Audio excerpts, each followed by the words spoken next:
Good evening. I'm Ambassador Valdemar Coates. I'm Director for Environment and Ocean at the Ministry of Foreign Affairs of Chile. And I will be your moderator today. Well, ladies and gentlemen, friends, welcome to the Ocean Action, Climate Action.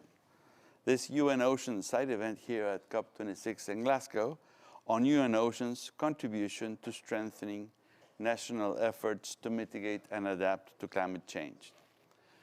I'm joined today by a very distinguished group of experts, and first here with me online is Mr. Luis Pog, UN Patron of the Oceans, and by video, Mr. Miguel de Serpa Soares, UN Oceans focal point of the United Nations Legal Council.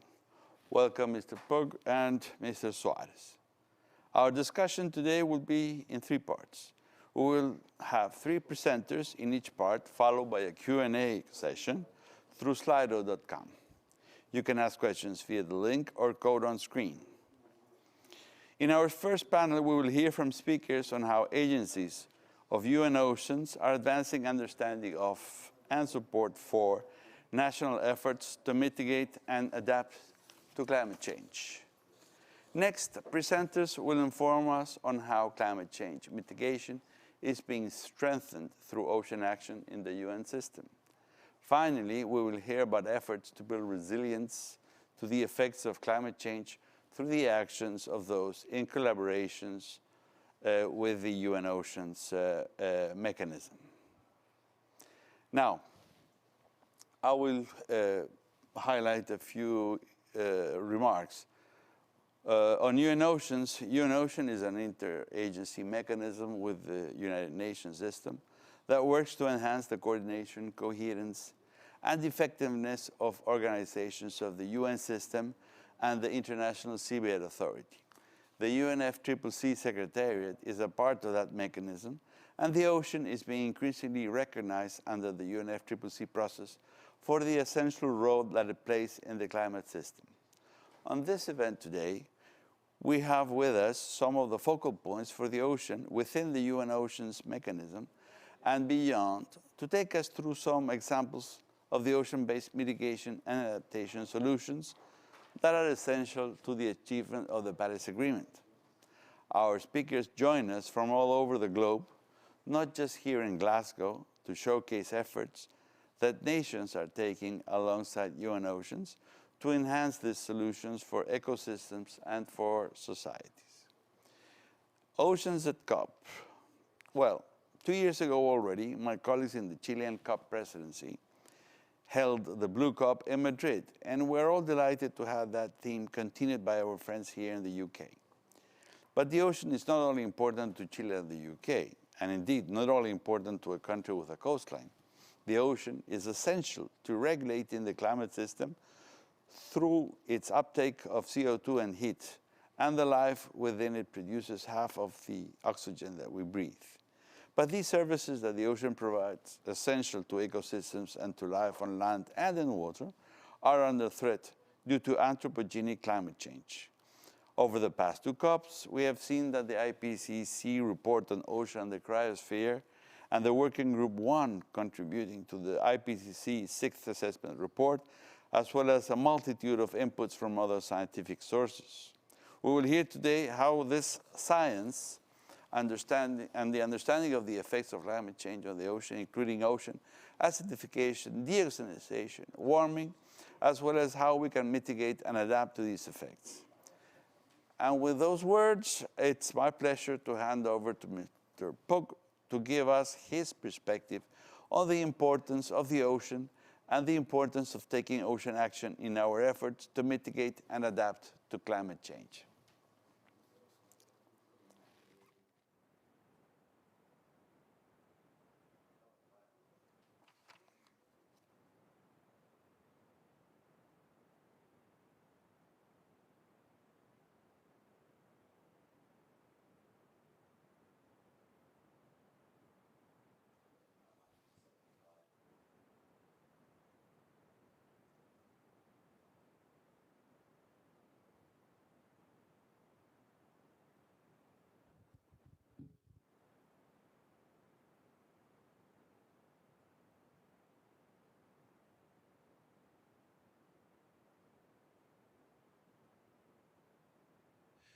Mr. Pugh, you are live and the floor is yours. If you could turn on your camera and your microphone, please, and you can begin your presentation at your leisure.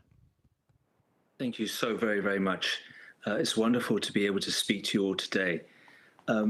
Perhaps I can start by talking about language, because language matters. I've been at the Climate Summit, and I hear some people talking about climate change. I hear some people talking about a climate crisis, and I hear others talking about a climate emergency.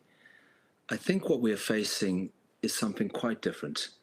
I think we're facing an environmental catastrophe. I can describe it in no other way. I'm 51 years old, and in my lifetime, we've lost nearly 70% of the world's wildlife. I mean, think about that for a moment. We've lost nearly 70% of the world's wildlife. And every single year, we're facing more floods and more droughts and more wildfires. And what about ice? I spend a lot of time in the polar regions swimming, and I always say to political leaders that ice is essential for life on Earth. It keeps our planet within a temperature range in which we can live. I tell them that we have no ice, we will have no life. When I first swam in the Arctic, on the edge of the Arctic sea ice, the water was 3 degrees centigrade. I went back there recently. The water was no longer 3 degrees centigrade. It had now risen to 10 degrees centigrade in summer. And what about ice on land? Well, last month I was undertaking a swim in Greenland across the face of the Ilulissat Glacier. And that's now moving at a speed of 40 meters per day. Now, I don't know whether any of you have had the opportunity to swim in some of the great coral reefs of the world. But a few years ago, I was swimming in the Indian Ocean, and I remember diving in and swimming along this coral reef, which extended for nearly 100 kilometers from island to island to island. And as soon as I went underwater, the sight was absolutely unbelievable. All these tropical fish, and the colors were absolutely amazing. The reds, the blues, the yellows, the purples. And underneath me are these great big manta rays and turtles and small reef sharks. And then the water was this beautiful, beautiful turquoise blue, descending all the way down to this rich royal blue. I went back there recently, and everything had changed. The water temperature had risen just a little bit. The coral had died. The fish had disappeared. The science is clear that virtually all coral reefs will now be gone if temperatures, global temperatures, exceed just 2 degrees centigrade. And people ask me, they say, Lewis, what is the greatest threat to the environment? And I say to them that it's a belief that somebody else is going to solve this problem, that some other government is going to cut its emissions, or that some other company is going to stop polluting the environment, or that somebody will come up with a technical solution. I'm urging everybody to please take what I refer to as extreme ownership for what is happening now, to take 100% responsibility.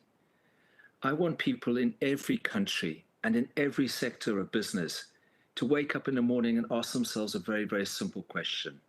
And that is, what can I do today to help solve this crisis? And then I urge them to dive in and to take that action. Let me end off by just saying this, and that is that every generation has the opportunity to change the world, to make it safer, to make it more just, and to make it sustainable. We must be that generation. Thank you so much. Thank you, Mr. Pugh. You're very well known in Chile, and we really value your activities. And I hope that you can stay with us at least for the first discussion session in a few minutes. Thank you. Now we have a video address from Mr. Miguel de Serpa Suarez. Excellencies, distinguished participants, it is my great pleasure to open this UN Ocean Side event on the theme Ocean Action, Climate Action, at this 26th session of the Conference of the Parties to the United Nations Framework Convention on Climate Change. By now, we are all aware of the devastating impacts of climate change on our ocean, including ocean warming, acidification, and deoxygenation, as well as melting ice sheets, rising global sea levels, and damaged marine and coastal ecosystems.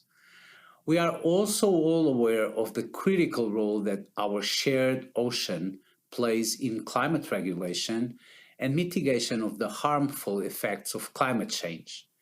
The ocean absorbs a significant proportion of the excess greenhouse gas in our atmosphere, and blue carbon ecosystems and ocean-related sectors have the potential to play a substantial role in mitigating climate change and assisting in adaptation efforts.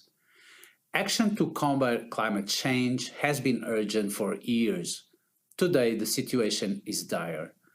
Our task now is to scale up action on practical and implementable solutions to guard against the worst effects of climate change.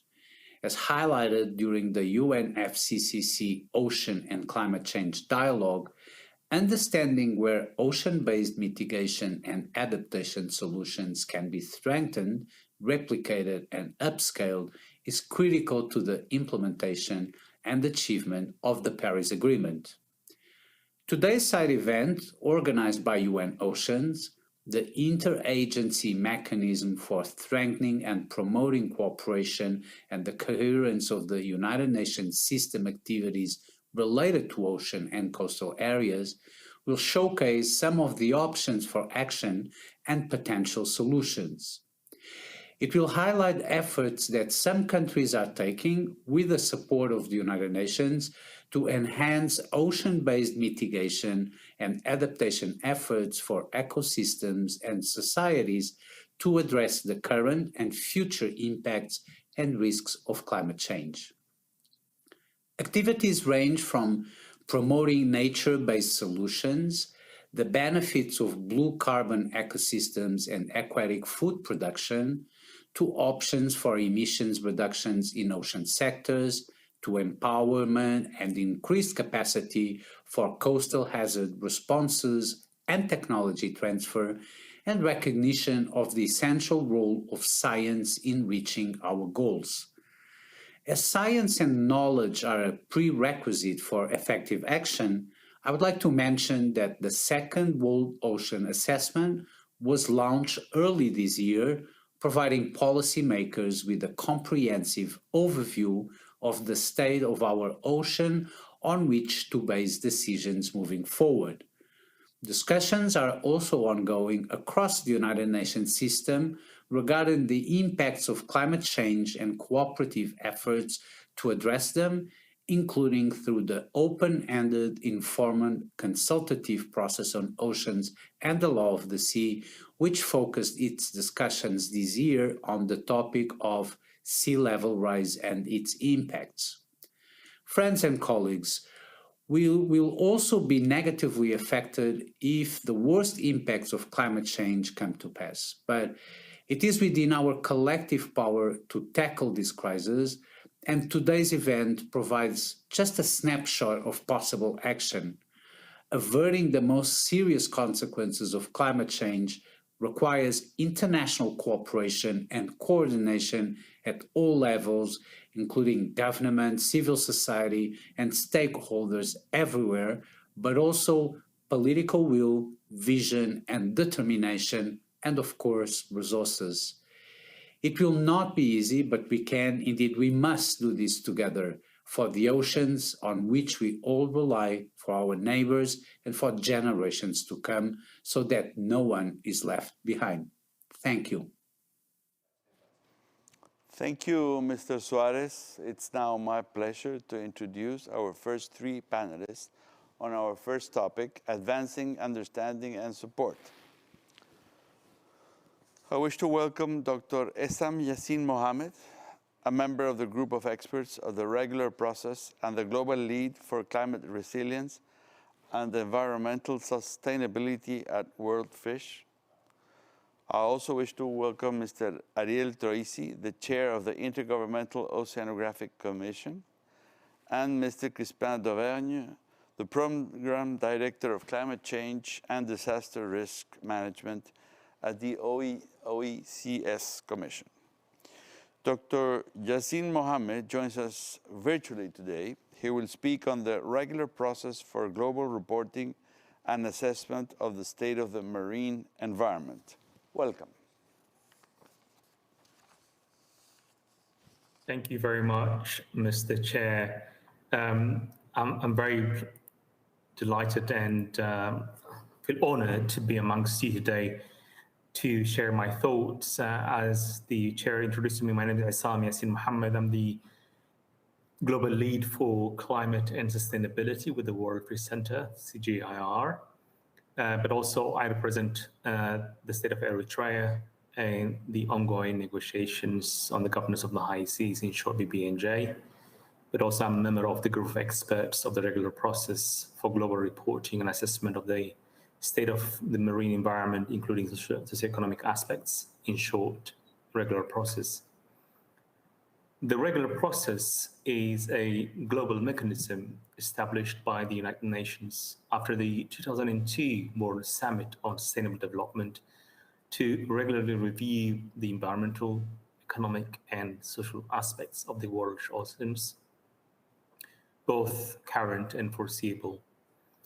It is accountable to the United Nations General Assembly, and its purpose is to contribute to the strengthening of the regular scientific assessment of the state of the marine environment in order to enhance the scientific basis for policy making.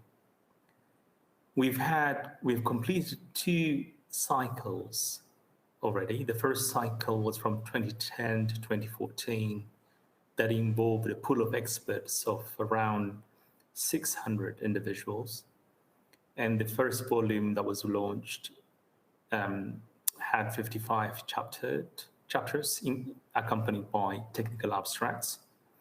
The second cycle that the Honorable Under Secretary General just mentioned was done between 2015 and 2020. This also involved about circa 800 pool of experts or group of experts who contributed to the development of that voluminous World Ocean Assessment Report.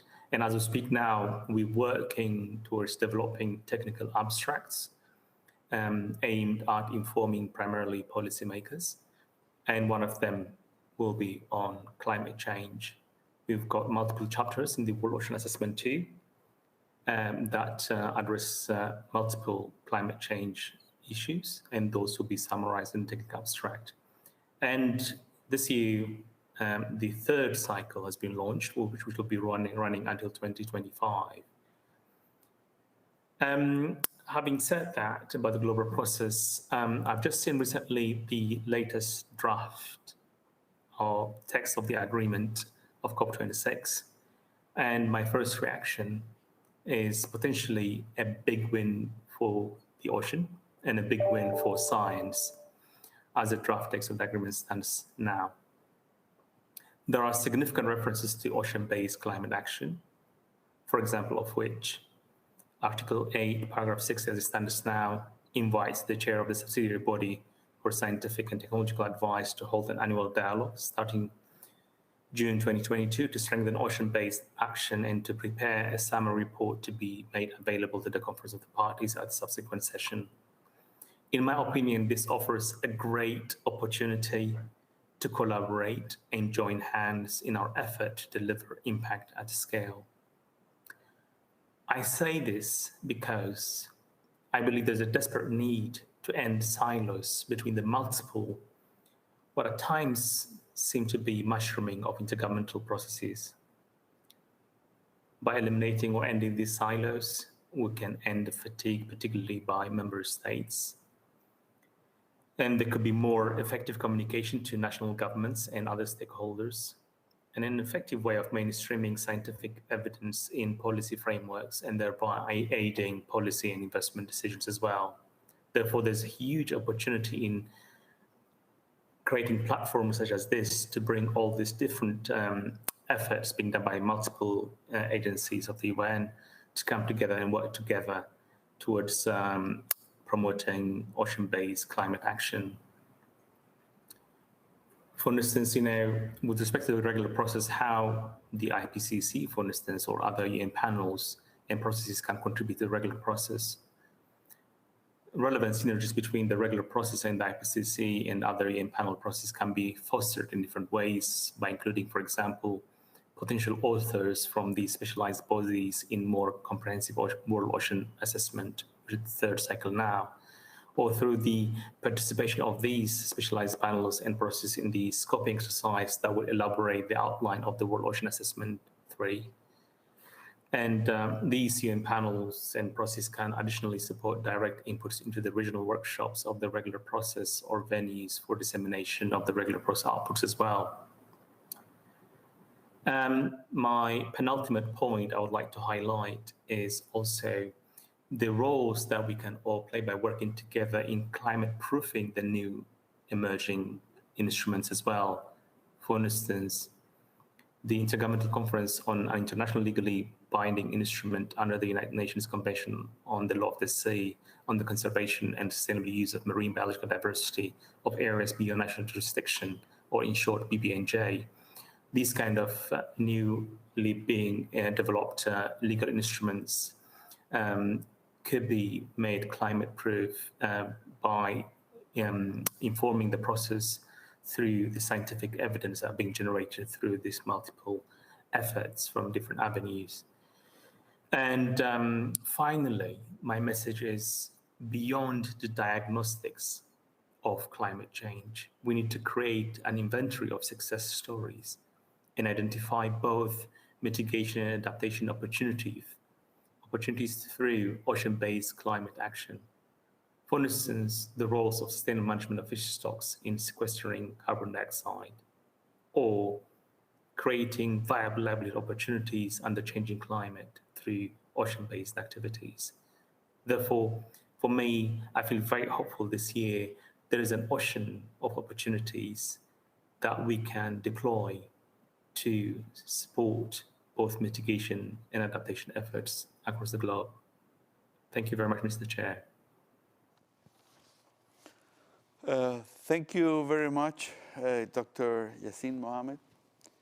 Our next speaker is Mr. Ariel Troisi, who also joins us virtually and will update us on the science partnerships in support of climate change action under the UN Ocean Decade. Welcome, Mr. Troisi. You have the floor.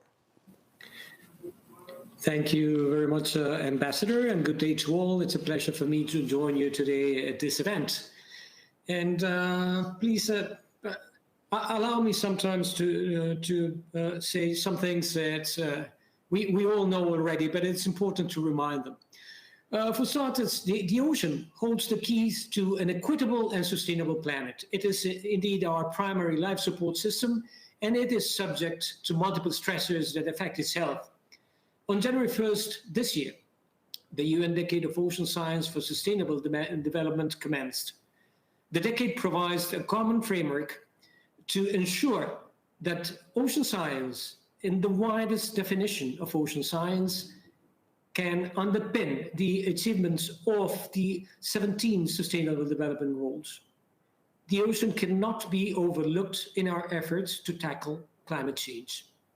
10 years, 10 challenges representing the most immediate and pressing needs, and one ocean. We have now a one-in-a-lifetime opportunity to unlock innovative science solutions and create new and solid foundations across the science policy interface to strengthen the management of the oceans and coasts for the benefit of humanity to mitigate the impact of climate change. Despite rapid progress in recent years, there are still important knowledge gaps. And for argument's sake, some examples, ocean observations. These are insufficient to provide adequate baseline data fundamental for sustainable management. The cumulative impacts of ocean warming, deoxygenation, and ocean acidification that were, for example, mentioned a few moments ago by Mr. Serpa Suarez, are largely unknown. over 80% of the ocean floor is unexplored, and we still need to understand ecosystems in deep ocean. Nearly 1 billion people live in low-lying coastal zones, and coastal habitats sequester 2 to 4 times more carbon per area than the terrestrial forest. So basically, the science we need for the ocean we want, the motto of this decade, for that ocean that is essential for the future we want, requires from all stakeholders to come together to co-design and co-deliver a wide range of decade actions and activities, to integrate communities of practice, bringing together like-minded people working in the field, area, or around a similar ocean decade theme or objective. And these actions will contribute to addressing critical societal challenges by, inter alia, providing the sound science needed to support decision-making. As we speak, we have already 350 endorsed decade actions, with several of them aimed towards unlocking ocean-based solution to climate change. A second call for action is open, and it will remain open until January 31st, 2022. And the Ocean Climate Nexus is a priority theme in this second call. Through cooperative and collaborative work under the enabling framework of the decades, we will further strengthen and develop partnerships and synergies to achieve the decade outcomes of a clean, healthy and resilient, productive, predicted, safe, accessible, inspiring and engaging ocean. And with that, Mr. Chair, I will be open for questions and answers. Thank you very much. Thank you, Mr. Troisi. Thank you very much. Now, our final speaker on this first topic is Mr. Crispin d'Auvergne, who, as you can see, is here with me in Glasgow. We look forward to hearing from you on addressing capacity and technology transfer issues, as well as priority areas for adaptation action and disaster risk reduction in small island developing states. Please go ahead. Thank you very much, Mr. Chair. I represent the Organization of Eastern Caribbean States, or OECS, which is a grouping of 11 island nations in the Eastern Caribbean. Now, I think we know from a number of internationally circulated and released reports, like the IPCC reports, that small island developing states are particularly vulnerable to the impacts of climate change. And every successive report by the IPCC shows that the situation is more and more grim. Sea level rise is happening more rapidly than anticipated, than previously thought, and so on. And so it keeps getting worse and worse. And it's worth recalling that small island developing states are not necessarily the source of the problems. The island I come from, St. Lucia, for example, only contributes 0.0015 of 1% of total global emissions, thereabouts. Now, as island states, obviously, we're surrounded by water. In many cases, our ocean space is far greater than our land space. And oceans hold tremendous opportunity for us, and they've sustained us for many years. For example, in terms of the coral reefs in our region have sustained us with fish, and also we've depended on the pelagic species such as tuna and dolphin as a source of protein. We've also come to depend heavily on our tourism sector, which has been built on a model of sun, sea, sand, etc. As island nations also, we have always been heavily reliant on maritime transport for all the goods that we've exported and imported at different stages of our evolution. So, many of us are, for example, heavy importers of foodstuffs, just by way of example. And to the extent that marine transport is affected by, by any, this disrupted for any reason, then our food supply, our lifeline is interrupted. We've also, from the tourism standpoint, while we have significant air travel and air transport, a lot of our tourism, at least in many member states, is dependent on, or has a heavy component of cruise tourism. So again, as has been reflected, has occurred during the pandemic, we have not seen, we've seen a sharp drop. In some instances, there was a total drop off in cruise ship arrivals, and that has had a significant impact on our economies. So oceans hold tremendous opportunity, both in terms of nearshore and offshore resources, shallow and deep water. But climate change is putting that at risk. It's putting coastal ecosystems at risk. It's putting our coastal infrastructure at risk as well, because sea level rise, for example, is leading to increased or more severe storm surges. And when you add to that the increasingly intense hurricanes that we're experiencing in the region, that puts our ports, our seaports at risk, our hotel plant, and so on at risk. Now, it's self-obvious that seaports are located along the coast, but in many island countries, and especially in the Caribbean, where you have, where there's a shortage in some cases of flat land, your airports are also, part of your coastal infrastructure. Sometimes, the end of the runway is just maybe a few yards away from the water's edge. And some of the projections that we have seen from work by UNCTAD, etc., are for some of our airports to be partially submerged by the end of the century. So all of these talk to an urgent need for climate adaptation, which considers our coastlines and considers our coastal resources, our coastal infrastructure, and also for this, disaster risk reduction, because just by way of example, in the Eastern Caribbean, the projections are for a decrease in overall precipitation. The projections also point to an increase in precipitation during extreme weather events like hurricanes. So, we've actually seen that happen over the last few years. And we've even seen some extra seasonal events. For example, we had a trough known in some islands as the Santa trough, which happened on Christmas Eve, which caused severe flooding and also loss of life. So, and the flooding also included coastal flooding.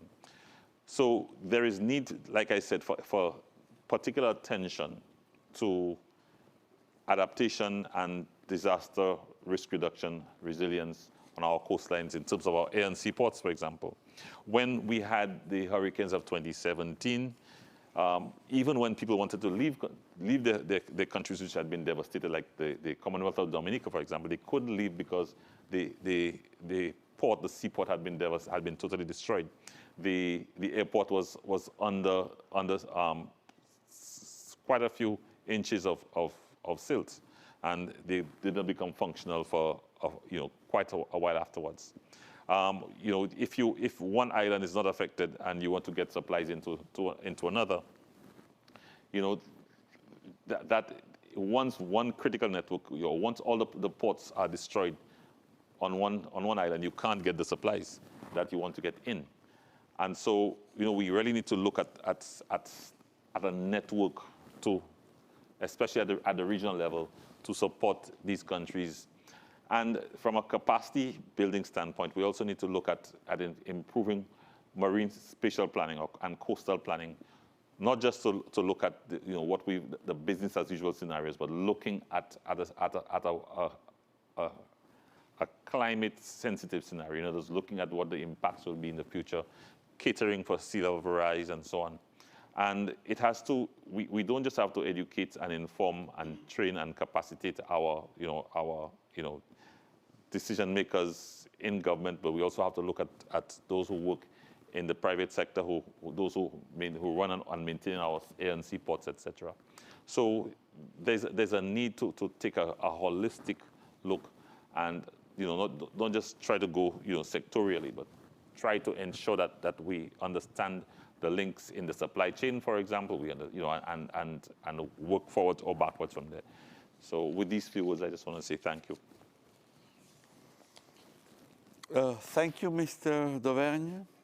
And now I invite all of our speakers and Mr. Pugh to discuss and answer some questions from our audience online. May we have the Slido page, please? So here we are. To Dr. Muhamed, what are the priorities of low-hanging fruit for collaboration in UN oceans during the ocean debate? All right. Thank you very much. I have the microphone on. Hi. Yes, I guess there are multiple opportunities. I'm conveniently using my multiple hats tonight, partly because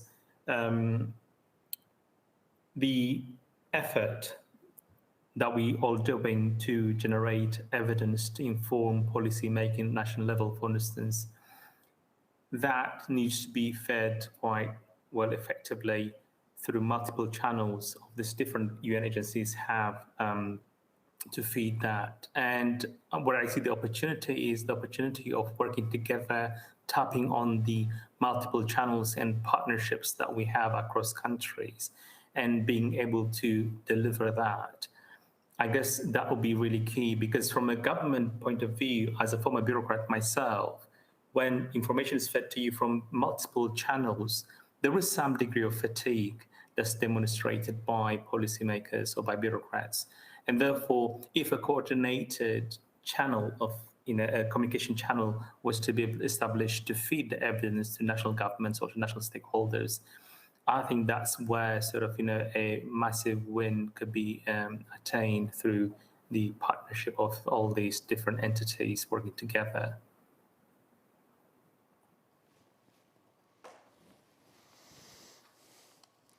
Now, the second question, I will leave it there because of time issues.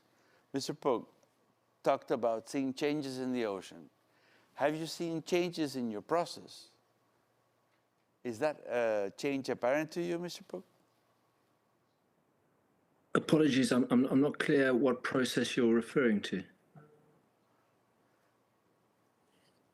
I suppose that these are changes in the ocean.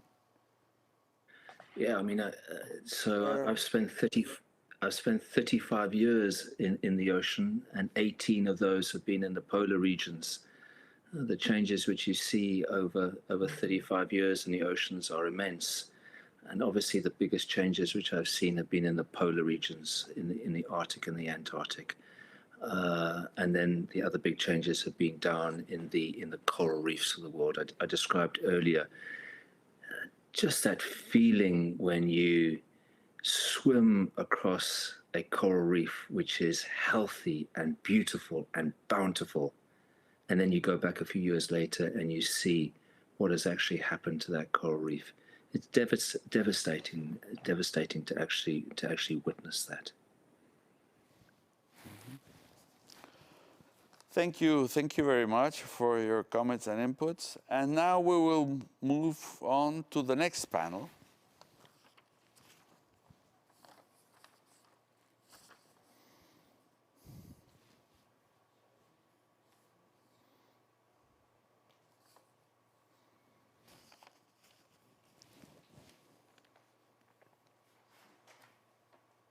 Okay. Welcome to Mr. Roel Honders, the head of the Air Pollution and Energy Efficiency Section in the Marine Environment Division of the International Maritime Organization. Also welcome to Professor Colin Galbraith, the Convention on the Conservation of Migratory Species of Wild Animals, COP-appointed Scientific Counselor on Climate Change. And last but not least, to Dr. Lemhaba Ould Yarba, the Science Officer at the Banc d'Arguin National Park in Mauritania, a UNESCO Marine World Heritage Site. Mr. Roel Hunders, we look forward now to your 3 minutes on protecting the ocean and marine biodiversity from shipping activities, including CO2 reductions from ships. The floor is yours. Thank you, Excellency, and many greetings to everyone over there in Glasgow and virtually from London. For those not familiar with the IMO, the International Maritime Organization, we are part of the UN family, and we are the specialized UN agency responsible for regulating the over 50,000 ships that operate worldwide. But also we are responsible for regulating dumping of waste at sea. I think the message of COP this year is very clear to all of us. Urgency and a need to act now. And as a full member of the UN, IMO is of course committed to also act decisively and urgently on combating climate change and reducing greenhouse gas emissions from shipping.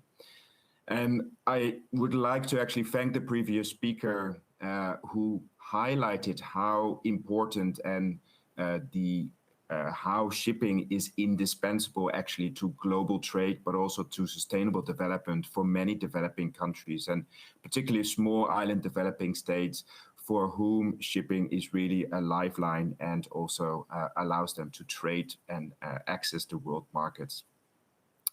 Shipping, of course, by its nature is truly international, and therefore IMO rules apply to ships operating worldwide and are also enforced globally in every port where the ship comes. And shipping or ship emissions, I think many of you know that, are not included in the national determined contribution. However, that's no excuse for not doing anything on reducing greenhouse gas emissions from shipping.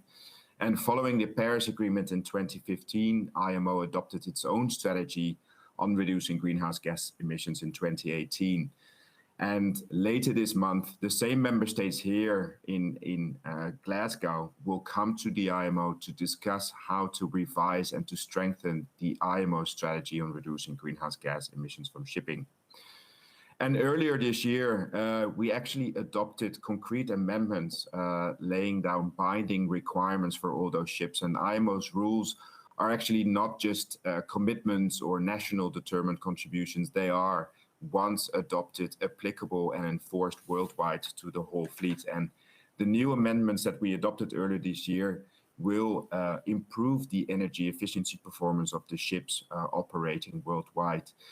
But it's clear that we need to go beyond that. And it's clear that decarbonization of shipping, and it has actually been highlighted at COP various times this week and the past week, is largely dependent on the uptake of low carbon alternative fuels in the shipping industry, such as renewable hydrogen, renewable ammonia, methanol, bio-LNG, etc. And again, in 8 days, IMO member states will discuss concrete proposals to reduce these greenhouse gas emissions from shipping, and particularly to put in place mandatory systems to put in price on carbon emissions from international shipping, including by market-based measures such as fuel levies or a cap and trade system. So we're looking very much forward to these discussions in IMO in 8 days with the outcomes of COP fresh in mind. Now, IMO's work go beyond shipping, and perhaps some of you also know that the IMO is the Secretariat of the London Convention and the London Protocol. And that is actually the international forum where member states discuss other climate change mitigation strategies, such as carbon capture and storage in the seabed, as well as other ocean interventions, which we call or refer to as marine geoengineering. And IMO also regulates these operations in the seabed, which of course is becoming of increasingly more important. As a part of the UN system and as one of the regulators of one of the biggest users of the oceans, we are very committed to playing our role in governance of the oceans. And Our discussions are, of course, not taking place in isolation, but we are in a constant dialogue with other UN agencies on this matter. And therefore, we attach great value actually to mechanisms such as UN Oceans, but also the joint group of experts on the scientific aspects of marine environmental protection, GAZAMP, in order to really strengthen the synergy between all of us, not only regulators or UN agencies, but also the experts that work with ocean climate dialogue. And this is of utmost importance to achieve what we committed to in the UN Decade of Ocean Science. So let me conclude by highlighting one very important element for us, and that is, of course, that we go beyond discussing these issues in an international framework, but also support countries, member states, administrations with implementing treaties, conventions that we agree upon in the international framework. And yesterday, IMO, together with UNCTAD, organized a side event during COP, where we particularly looked into supporting developing countries in exploring opportunities for them in producing low carbon fuels for the international shipping sector, and think about renewable hydrogen or biofuels. And some of the developing countries, because of their geography, are in an excellent place to access renewable energy sources, and we need to support them to tap in that potential to serve the international shipping industry. So we pay particular attention to supporting countries with implementing all what we are discussing at the international level, particularly the small island developing states and least developed countries. So thank you very much, and we look forward to continue working with everyone in the UN system on this. Thank you very much. Well, thank you for your presentation, Mr. Hoenders. Our next speaker is Professor Colin Galbraith, here beside me, who will explain the role of cetaceans in ecosystems, including their direct and indirect roles in carbon sequestration. And I believe we have some slides. Professor Colin Galbraith, the floor is yours. Mr. Ambassador, thank you very much for that introduction. I'd like to take a few minutes just to run through what could be part of a natural solution. We've heard in this COP about the twin emergencies of climate change and of nature loss around the world that, as Lewis Pugh said, combine into an environmental crisis for us all. There are natural solutions that come in play alongside other sort of more mechanical approaches, but what I'd like to do for a couple of minutes is look at the role that cetaceans, whales, dolphins, and porpoises can play in tackling climate change. And we know that these are iconic animals. Some of us may have seen them. Fantastic part of our global biodiversity. So how can they help? How can they help solve this huge problem that we're all tackling? First of all, I should say briefly that I'm representing the Convention on Migratory Species, which is a UNEP convention. You can see some information there, formed in 1979, currently 131 member states and growing. And that deals with all migratory species. It's classically about international action, countries working together. When we look at the oceans, we can see, and we all know the problems now. We know about climate change impacting. We need to understand more. We know about overexploitation, about unsustainable use. We know about pollution, and we certainly know about plastic pollution. These are the perfect storm in terms of what the ocean is facing. So into that mix then comes cetaceans. And this little diagram, just briefly, is to show you some of the processes that go on in the oceans. We have sunlight coming in, phytoplankton, and then cetaceans and other species there. But whales, dolphins, and porpoises are grazers. They are fertilizers through the waste that they produce, and some of them are top predators in that ecosystem. They are a carbon store and a carbon cycling store over the many, many years that many of these species last. And overall, they are ecosystem regulators. They help the resilience of the system. The problem, of course, we have now is that their population levels are a fragment, a small proportion of what they were many years ago. So given time, they could be restored to larger populations and play a key role in the carbon cycle, but also in the recovery of the ecosystem overall. In a nutshell, protecting cetaceans can help us reach our climate objectives alongside all the other things that we've heard here in Glasgow. And Glasgow, for me, becomes a climate change and nature loss COP as well, the twin emergencies that we have. So briefly, what action are we taking? What can be done? We are looking around the world at what countries are doing, focusing on the United Kingdom. Since we're here, the UK Joint Nature Conservation Committee is undertaking survey work, monitoring work, research work with a range of partners. And that research work is, again, international. It's about working across borders, across continents to get a common solution, to provide a coherent evidence base that we all need for policies and to underpin action. So, in particular, Convention on Migratory Species is working with partners in collaboration with the International Whaling Commission, with the UN Oceans Initiative, to tackle some of these key problems on strikes from shipping, on ocean noise, on bycatch. And that fits into a wider program of work that CMS has, which is on migratory species and climate change around the world. So we're very keen to hear of the work of others, very keen to work in partnership, drawing examples, and we've had some fantastic examples here in Glasgow of marine protected areas of research, focusing on cetaceans, focusing on the whole ecosystem. So I encourage you to look at what we're doing. It is part of this wider solution. And the key message is that it is a dire situation, but action is possible. Thank you very much. Thank you, Professor Galbraith. And now, our final speaker on strengthening mitigation is Dr. Lemhava Ould Yarba, who will speak us about blue carbon mitigation potential, restoration actions on the ground. Dr. Yarba, nous vous écoutons. Merci beaucoup, Monsieur le Président. Je m'excuse pour parler en français parce que je suis plus à l'aise en parlant en français. Et je remercie les collègues pour la traduction aussi.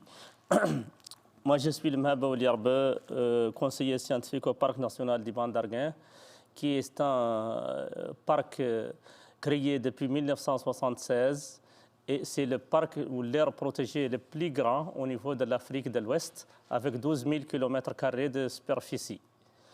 L'importance de ce parc est capitale pour l'atténuation des effets du changement climatique, surtout qu'il abrite une étendue des herbiers qui est de 1000 km² et les quantifications de la quantité de carbone stockée par ces herbiers montrent que le parc est au troisième niveau après l'Australie et les États-Unis pour le stockage du carbone. Le rapport du programme des Nations Unies publié par l'UNESCO montre que le PNBA stocke 100 millions de mégas de carbone par an au niveau des herbiers. D'autres études montrent également que cette quantité qui est entre 2020 et 2030 peut bien arriver à 22% des engagements de la Mauritanie vis-à-vis de l'accord de Paris pour éviter les gaz à effet de serre. Une récente étude, plus récente, montre que les herbiers du Ban d'Arguin où la quantité de carbone stocké au niveau des herbiers marins et du sédiment arrive à 3 60 000 tonnes de carbone. Aussi bien, il y a d'autres aspects qui contribuent à l'atténuation comme les mangroves et l'aspartame qui n'ont pas encore été pris en considération pour voir les quantités qu'ils stockent au niveau du carbone. Ce patrimoine mondial, c'est un patrimoine de l'humanité et qui est créé depuis 1976 et donne l'opportunité à Mauritanie de voir les moyens d'atténuer les effets du changement climatique. En plus de ça, ce site est considéré par les scientifiques comme un site idéal pour l'observation des effets du changement climatique. Parce qu'il n'y a pas d'activité anthropique et tous les effets que nous avons observés depuis 2009 jusqu'à présent, comme l'érosion, comme l'inondation répétée des villages et l'ouverture des brèches, ça montre qu'il y a des effets du changement climatique, mais le site est idéal pour l'observation de ces sites. Et je remercie les organisateurs pour cette opportunité qui nous a été donnée pour bien donner ces précisions sur l'importance du banc d'Arguin en matière d'atténuation des effets du changement climatique et en matière d'observation des effets du changement climatique. Je vous remercie. Docteur Yarba, je vous remercie beaucoup pour votre présentation. And now, I invite all of our speakers in the second panel to discuss and answer some questions from our audiences online. May we have the Slido page again, please?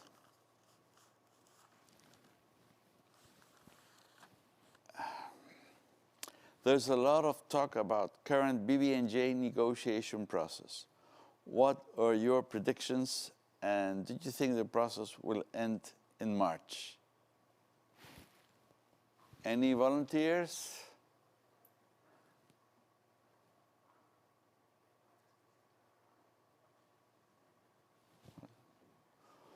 Well, I might intervene in this part. Well, our country is very committed to protect the high seas, biodiversity beyond national jurisdictions, and especially with regard to the creation of marine protected areas in the high seas. We do hope that we reestablish negotiations as soon as possible. We believe this is a fundamental agreement that we have to reach under UNCLOS. And I believe this is also the most important negotiation on oceans in the future. Chile has also gone even further in terms of the creating marine protected areas in the high seas.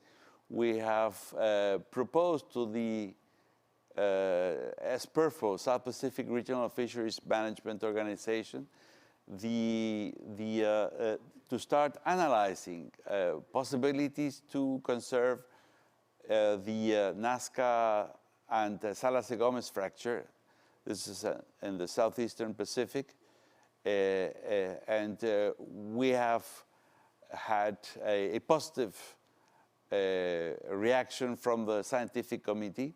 So, as you know, RFMOs are to have a role within BBNJ. So we believe that this is a milestone in terms of implementing BBNJ. And why? Simply because there's a big sense of urgency, as highlighted by the IPCC. And secondly, because my country believes that we have to be in the forefront of ocean sustainability. Now, the second question. Can you speak more on mechanisms that are in place or are being developed to support developing countries implement sustainable shipping practices? I think this goes to you, Mr. Are you there, Mr. Honders? I'm there. Can you hear me? Yes, go ahead. Okay. So the IMO has a specific technical cooperation program in place since many years, and through that technical cooperation program, we support developing countries not only with capacity building in implementation and support to ratification of our conventions, but we actually go beyond there, and particularly when it comes to energy efficiency, technology in shipping, we have set up a number of centers around the world, and we have set up 5 centers in different continents in developing countries that support administrations with implementing energy efficient technology measures. And we look beyond, let's say, the maritime administrations by also involving people that work in ports. So how can they deal with the fuels of the future? How can we connect with the technology of the future, such as wind propulsion? And we actually, including as a result of COP, we will focus much more on the production side of alternative fuels in developing countries to really allow them to be part of the transition of shipping and not to leave anybody behind in this decarbonization of international maritime transport. Thank you very much. Now to Mr. Galbraith, there's a question directed to you. Is there a danger of a vicious cycle where ocean warming and acidification weakens the ecosystems, which weakens at their turn their mitigation effects? Yes, I think it's a very good question, and I think there is a danger of that. Nature tends to like these feedbacks where it spirals either positively or negatively, and what we're seeing already is that many species are changing their migration routes, they're altering the timing. The whole ecosystem is becoming out of sync, and that becomes a very serious issue for the overall resilience of the ecosystem, for our use of the oceans. I think we need to be aware that things can happen more quickly than they have in the past. So it makes the point about the need for more research, for more monitoring, and for more collaboration between countries so that we can share information, so we can share data and the research that we've done. But yes, I do believe there is a real danger of that vicious cycle. And indeed, I think in many cases we're seeing that already. Thank you very much. Now I'd like to take the last question directed to Dr. Lemhava. What is needed so that Baghdad National Park can benefit more from blue carbon financing mechanisms? Je pense que c'est une question très importante et l'intérêt de ces évaluations aussi, que ce parc bénéficie de tout ce qui est financement bleu, tout ce qui est le financement du carbone bleu. Et je pense qu'on est prêt à soumettre des projets pour bénéficier de ces financements pour que le parc continue à atténuer ces quantités à stocker ces quantités de carbone et aussi contribuer à l'atténuation des effets du changement climatique. Précisément, nous avons besoin de ces financements vu la grande superficie du parc, vu les pressions et les enjeux qui se trouvent aux alentours de ce parc, parce que c'est une zone qui est convoitée, se trouve entre les deux capitales, capitale économique et capitale politique, et il y a beaucoup de pression et des enjeux. Et je pense qu'en tant que site du patrimoine mondial, et zone humide aussi classée par la Convention de Ramsar, et pour donner plus de précision, c'est le seul site au monde qui remplit les 9 critères de la Convention de Ramsar. C'est le seul site au monde qui remplit les 9 critères de la Convention de Ramsar. Et je pense que le devoir de la communauté internationale de contribuer à préserver ce patrimoine mondial, et je pense que notre message est très clair par rapport à ça. Je vous remercie pour votre réponse. Well, thank you for your comments and inputs. We will move now to our final panel.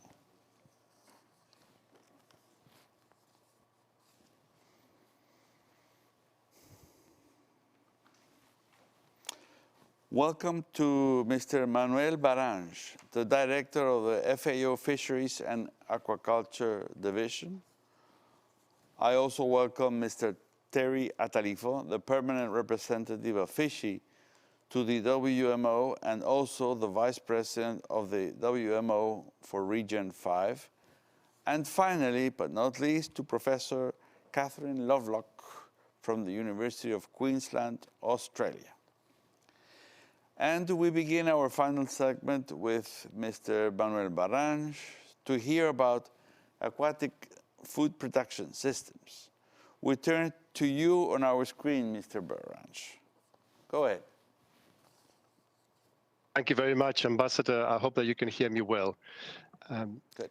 Colleagues, the ocean is not an aquarium or a simple climate regulator. It is the place where billions of us get a good part of our protein and micronutrient needs. It is also the place that supports the livelihoods of hundreds of millions of people, many of them in the poorest and more vulnerable sectors of our society. None of them are here today. They are part of the ocean. My job is not to place conservation or use against each other. It is to place sustainable and non-sustainable solutions against each other. About 1 in 3 fish stocks remains overfished. Generally, these are in places where management measures are poorly implemented. The reasons are complex and they are rooted in unequal institutional, technical, management and enforcement capacity. Climate change is making the fight for sustainable fisheries much more difficult. In the last 80 years, we have lost about 4% of the productive capacity of our fisheries. And by 2050, we will lose another 12%, it is estimated. This masks great differences between regions, of course. In some places, these numbers will be much larger. The distribution of key resources is also changing. FAO has several climate adaptation projects in the Eastern Caribbean, in Chile, in Southern Africa, in Malawi, in Myanmar, in Philippines, and the Pacific Islands, based on 3 principles. Assist countries adapt their institutions and management systems, support the development of alternative livelihood opportunities, and build risk and resilience management systems. Adaptation is context and place-based, and it must be co-designed and co-implemented with the custodians of the resource, the local communities. But these are very specific solutions, albeit in a framework that allows for coordinated responses. But to make fisheries sustainable in the context of climate change, we need more. In fact, we need these 4 things. First, mainstream climate change in fisheries management, and recognize that effective regulations are helping both resources and fisherfolk cope with the changes. Second, develop transformative adaptation plans. Fishers are adapting already in many places, but they need leaders to guide and avoid maladaptation. My adaptation must not limit the adaptation potential of my neighbor. Third, invest in spatial management mechanisms able to respond to the fast pace of climate change. Static solutions are bound to fail. And fourth, recognize that climate change will result in an equal distribution of benefits and losses. Trade-offs are real and need negotiation for fair and equitable outcomes. Colleagues, without aquatic foods, we will not end hunger. And if we do not end hunger, other more lofty ideas are likely to fail as well. It is that simple. Now, the climate crisis is the consequence of many other problems we have in our modern societies. Solutions are not easy to find, but us in the multinational system know that we need each other to steer fair and equitable solutions that leave no one behind. That is why the UN Ocean Network continues to be so important and why we at FAO support it. And with that, Ambassador, in the interest of time, I'll leave you. Thank you very much. Thank you, Mr. Baranch. Thank you very much. Now we will continue with Mr. Terry Atalifo here with me. And he will describe the marine services and early warning systems for hazard mitigation in Fiji. Mr. Atalifo, the floor is yours. Thank you, Mr. Ambassador, and warm greetings to my colleagues here in the room, including those who are joining us virtually. My talk this afternoon is to provide some information regarding marine services and early warning information in the Southwest Pacific region. But before I do that, I'd like to give us some context on our responsibilities in terms of early warning system. So Fiji Meteorological Service is responsible to provide marine safety information to ships, both in our local waters and as well as in the international waters.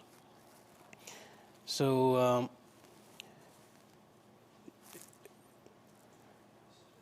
we look after many other Pacific Island countries in terms of their forecast and warnings for local waters, and they are our friends from Kiribati, Tuvalu and Niue, our friends from Cook Islands. And these are the countries that we assist in terms of providing forecasts and warnings to help them prepare for extreme events or any severe events that is along the way. So that's in terms of the weather time scale. On the climate time scale, we provide ocean outlook information 3 months out. And this is in terms of sea surface temperatures, sea level rise, coral bleaching, and convergence zone that is important to the fishery sector. So all this information is to help our users in planning ahead. On the climate change timescale, of course, we provide information such as trends and projections of sea level rise, sea surface temperatures, and ocean acidification. Now, well, these are the type of services that we provide for Fiji and other Pacific Island countries. We also acknowledge our partners that works with us within this space. Fiji, we have our own challenges in terms of observations. Ocean observations is something that we have a lot of gaps in the region. So we're looking forward for partners who can assist the small met services in the South Pacific region to improve and address ocean data gaps in the South Pacific region. So having said that, we look forward for support. We have regional support from our partners like Pacific Community, the Bureau of Meteorology, the New Zealand Met Services, and we fully acknowledge their contribution in this space. So in the past, we used to provide very general information or early warning information to the public. Recently, we just launched our downscaled wave model as well as a coastal inundation model. And like I said, this was all achieved through a partnership. And we look forward for more partnership in the region to help us address our challenges and gaps in the ocean space. So for the interest of time, ladies and gentlemen, I think I will stop here. And I give the floor back to you, Mr. Chair. Thank you for your understanding, Mr. Atalifo. And now to our final speaker for the evening, Professor Catherine Lovelock. You will take us through blue carbon as a nature-based solution for resilience. The floor is yours, Professor Lovelock. Thank you very much, Ambassador. It's nice to see you. I wish I was there. You know, my main message today for everybody is that the conservation and restoration of coastal wetlands, which have been called blue carbon ecosystems, are really important to contributing to the resilience of coasts and coastal communities in the face of climate change. So blue carbon, or these blue carbon ecosystems, the blue carbon in them is what's describing the carbon that's stored in mangroves and seagrasses and salt marshes. And it's important for climate change mitigation because they sequester carbon in their biomass as they grow and in the soils. And in addition to sort of sequestering carbon, they're also important for climate change adaptation to sea level rise, because they actually raise the sea floor by trapping sediments, and in many cases they can keep pace with sea level rise. And they also provide coastal protection.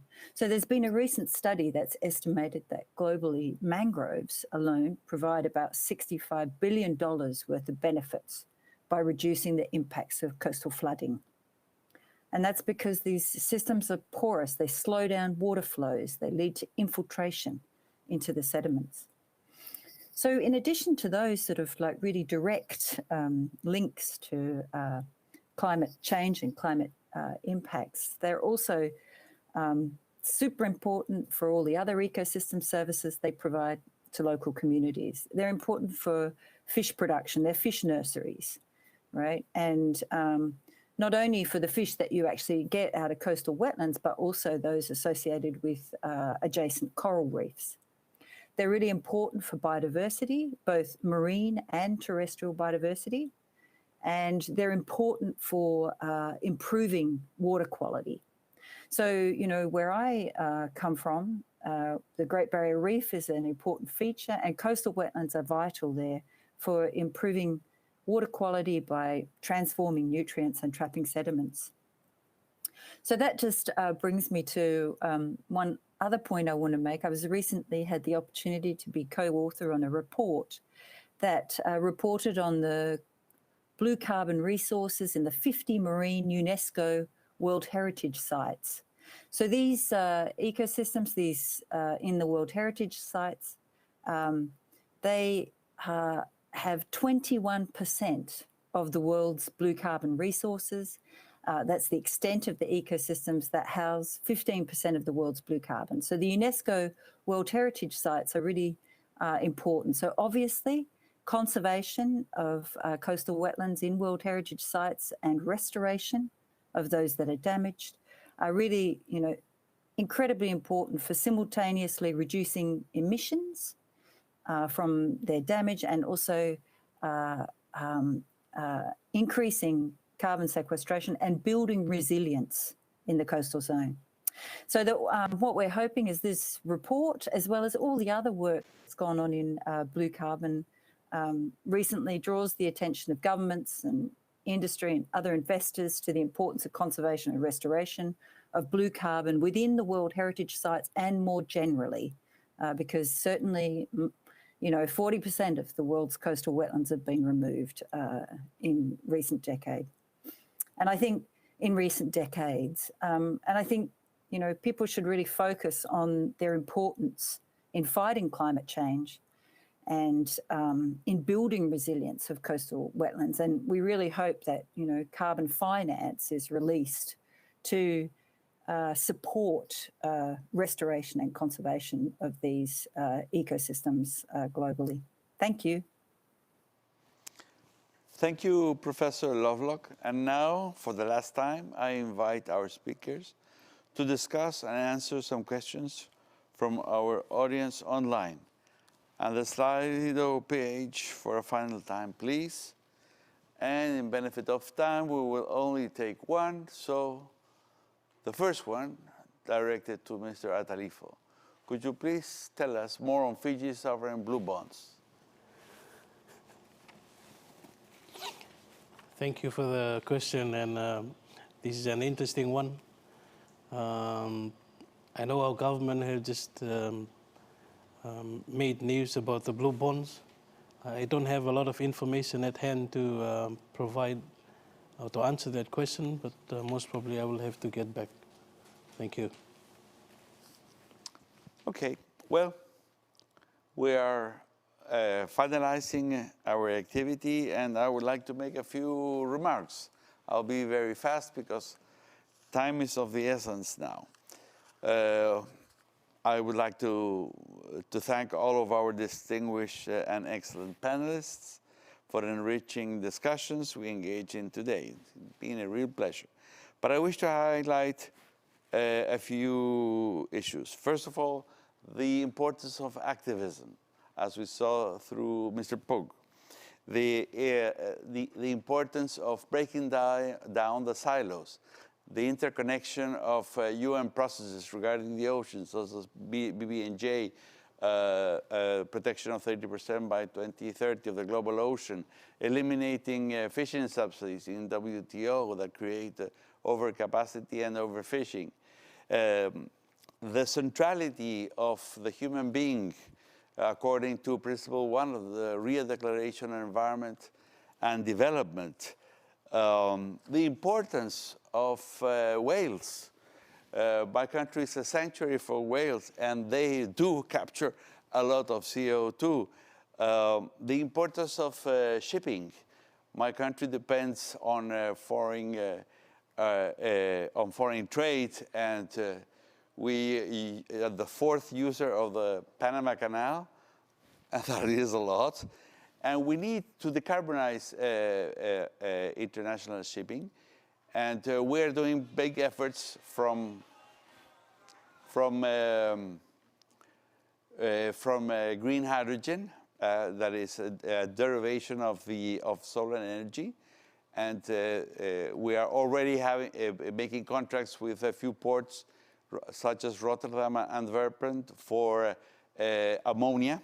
We wish to be a great producer of ammonia. Well, the importance of fisheries for human consumption, for food security, and I highlight the role of FAO and the Committee on Fisheries. And lastly, but not least, I want to highlight the Ocean Panel, 16-member countries there. Chile is one of them. In this COP, we welcome France and the United States. And the idea is to create a sustainable ocean economy that is balanced with conservation and that we can still prosper from the ocean.